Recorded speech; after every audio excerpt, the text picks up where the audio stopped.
Iqela leDA eMngeni KwaZulu Natal lifake isicelo esikhawulezileyo kwinkundla ephakamileyo eMngungundlovu sokuba lenkundla icacise ukuba ngubani na ufanele ukulawula indibano yokuqala yokuchopha kwebhunga kulomasipala.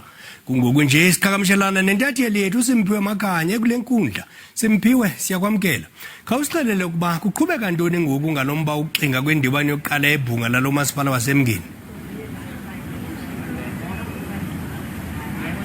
Siyavuya ngibingelele kwena bese ngibingelele nakumbukeli ngalesi sikhathi ngisho impela ukuthi singaphandle kwenkantolo ephakeme lapha eMngungundlovu nala khona ke inkantolo izokhipha isinqumo malungana nalombuzo ke obuzwayo ke ukuthi ubani kahle kahle okufanele ukuba uyena owengamela umhlangano wokuqala womkhandlu walapha endaweni yaseMngeni. Uzokhumbula ke ukuthi ngase phambilini kulenyanga kuqedwa nje kumemezelwa imphumela yokhetho lohulumeni bezinda iqembu iDemocratic Alliance belijabule kakhulu kanye nalabo abalesekayo ngokuthi bakwazile ukunqoba ke umasipala walapha eMngeni. Kepha ke namhlanje beze la enkantolo ngenxa yeinkinga ezikhona ke manje malungana ke nokuqala ukusebenza kwawo umasipala.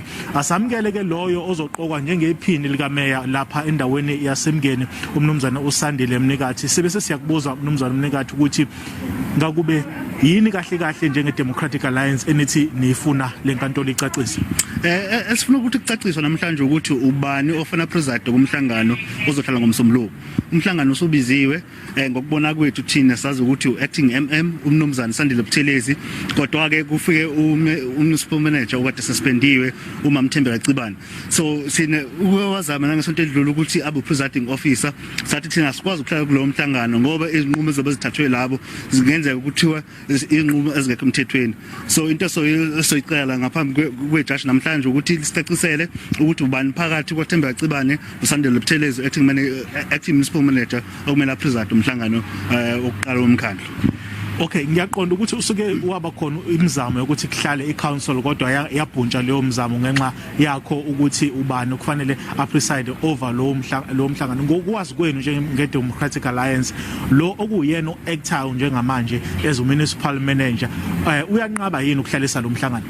Okuqakayo ukuthi waqala wanqaba samcela ukuthi cha wena acting municipal manager ngokomthetho umunicipal manager uyena ofana biza umhlangano njengoba umama suspendiwe ngokwazi kwethu usasuspendiwe uwena ofana ngabe ubiza umhlangano wanqaba kokuqala sisaxakeka manje namhlanje ekseni sekuthiwa yena uyahlehla uyadeda odabeni uzokwamukela isinqumo esithathwe inkantolo akaxabani nomuntu. So imi kanjalo kwamanje lizothi lishonele namhlanje isinqumo sobe sesinalo.